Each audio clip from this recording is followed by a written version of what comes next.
आज की इस वीडियो में हम कक्षा द्वादशी विषय जीव विज्ञान के अध्याय 6 जिसका भाग 6 प्रकरण का नाम है मूल दाब, इसके बारे में हम अध्ययन करेंगे।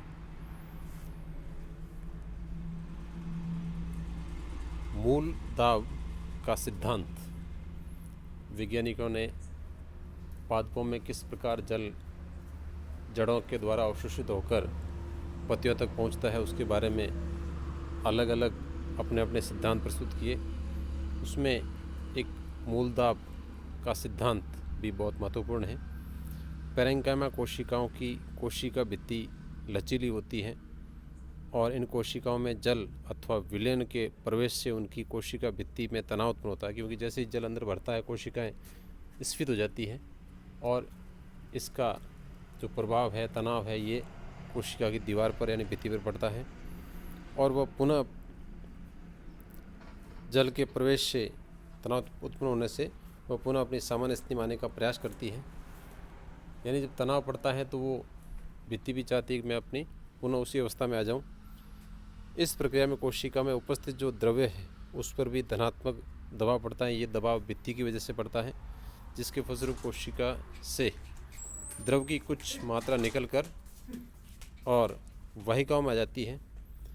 इस द्रव के कारण वाहिकीय तत्वों में उत्पन्न जो दाब है उसी को मूल दाब कहा जाता है। यानी जैसे ही इस धनात्मक प्रेशर की वजह से जो जल है और विलयन के रूप में जो पोषक तत्व होते हैं वो सारे निकल कर और जाइलम की वाहिकाओं पहुंच जाते हैं और जाइलम की वाहिकाओं में उत्पन्न जो प्रेशर होता है वही मूल दाब कहलाता है।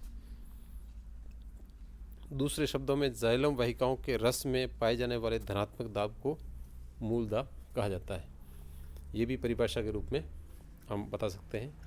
मूल दाब का मापन जो होता है वो मैनोमीटर के द्वारा होता है, परंतु किसी भी पौधे में इसका मान 2 वायुमंडल से अधिक नहीं पाया गया, यानी लगभग 2 वायुमंडल के आसपास पाया जाता है। 2 वायुमंडल दाब पौधों में जल को लगभग 20 मीटर ऊंचाई तक चढ़ाने के लिए पर्याप्त होता है। यानी 20 मीटर लंबा ऊंचा पादप है तो उसके लिए ये दाब काफ़ी होता है मूल दाब के रूप में। परंतु ऊंचे काष्ठीय पौधों के लिए 12 ATM यानी एटमॉस्फेयर प्रेशर की आवश्यकता होती है। किसी भी पौधे में इतना अधिक मूल दाब किसी भी परिस्थिति में नहीं देखा गया है, यानी लमसम 2 वायुमंडलीय दाब के आसपास ही होता है, इससे अधिक कम ही होता है। अपवाद के स्वरूप कुछ पादपों में हो सकता है। ये सिद्धांत सीमित महत्व का है, साथ ही मूल दाब सभी पादपों में नहीं पाया जाता। सभी पादप मूल दाब की वजह से यानी जल है वो ऊपरी और पत्तियों की ओर नहीं भेजते। किसी भी जिम्नोस्पर्म पादप में मूल दाब नहीं पाया जाता। ये विशेष बिंदु है, इसको भी ध्यान करिएगा। जिम्नोस्पर्म यानी अनावृतबीजी पादपों में मूल दाब उपस्थित नहीं होता। ये मैनोमीटर की संरचना है जिसके द्वारा हम समझ सकते हैं कि इसमें जो पौधे से जुड़ा हुआ भाग किस प्रकार जल ऊपर की ओर बढ़ता है। देखिएगा, ये गमले में लगा हुआ एक पौधा है, इसको ऊपर से काट दिया गया है। इसके ऊपर एक रबर की नली लगी हुई है जो इस प्रकार मैनोमीटर के रूप में जुड़ी रहती है। ये मैनोमीटर का पाठ्यांक नली है। जैसे जैसे पानी इसके अंदर भरता है तो ये इसमें जो भरा हुआ पारा है वो ऊपर की ओर बढ़ता है, जिससे अपन इसकी जो प्रेशर की कैपेसिटी को माप सकते हैं। तो ये मैनोमीटर की संरचना है जो पौधों में मूल दाब मापने में काम आता है। अब है भौतिक बल दाब, फिजिकल फोर्स थ्योरीज। जिस प्रकार मूल दाब होता है उसी प्रकार भौतिक बल भी काम करते हैं। इन सिद्धांतों के अनुसार रसारोहण केवल भौतिक बलों के कारण होता है। अलग वैज्ञानिकों ने कहा था, किसी ने कहा था मूल दाब के कारण होता, तो किसी ने कहा यह भौतिक बलों के कारण होता है। जीवित कोशिका इसमें भाग नहीं लेती। वैज्ञानिकों ने समय समय पर अनेक बलों का रसारोहण का कारण बताया, जिनमें से वायुमंडलीय दाब, अंतःशोषण और केशिकात्व ये सारे बल के रूप में सम्मिलित होते हैं। सबसे प्रमुख जो सिद्धांत था वो डिक्सन और जॉली ने दिया था। उस सिद्धांत को जल का संसर्जन बल सिद्धांत भी कहते हैं और इसे वाष्पो उत्सर्जन, अपकर्ष या खिंचाव भी कहा जाता है, जिसमें रसारोहण के सभी सिद्धांत सर्वाधिक मान्य होते हैं। यानी कई बार प्रश्न पूछ लिया जाता है कि जल का संसर्जन बल सिद्धांत किसने दिया था, या वाष्पोषण अपकर्षण सिद्धांत क्या है, तो इसके बारे में ध्यान रखिएगा। डिक्सन और जॉली ने जल का संसर्जन बल सिद्धांत दिया था। इस सिद्धांत के अनुसार वाष्पोत्सर्जन आकर्षण या वाष्पोत्सर्जन खिंचाव सिद्धांत के कुछ बिंदु हैं, जिसमें पहला है पौधों में मूल से लेकर और पत्तियों तक जल का एक निरंतर अटूट स्तंभ होता है जो तने में से होता हुआ गुजरता है। यानी पत्तियों के अंदर इस प्रकार खिंचाव पैदा होता है वाष्पोत्सर्जन की वजह से, जिससे वो एक खिंचाव जड़ों तक पहुंच जाता है, जिससे पानी है वो अटूट स्तंभ के रूप में ऊपर की ओर बढ़ता है। इसे जल स्थितिक प्रणाली भी कहते हैं।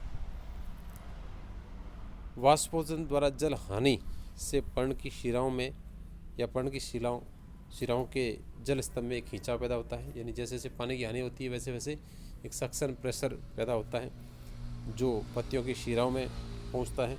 इस खिंचाव को वाष्पोत्सर्जन खिंचाव भी कहते हैं। कई बार प्रश्न पूछा जाता है वाष्पोत्सर्जन खिंचाव क्या है, तो वाष्पोत्सर्जन पत्तियों से होता है तो उसी की वजह से एक खिंचाव पैदा हो जाता है पानी के लिए। जल के अणुओं के मध्य संसर्जन बल काम करता है, यानी जल एक धारा के रूप में बहता है, तो इनके अणुओं को आपस में जोड़ने वाला जो बंध है वो संसर्जन बल कहलाता है, जिसका मान 45 से लेकर 207 वायुमंडलीय दाब तक हो सकता है।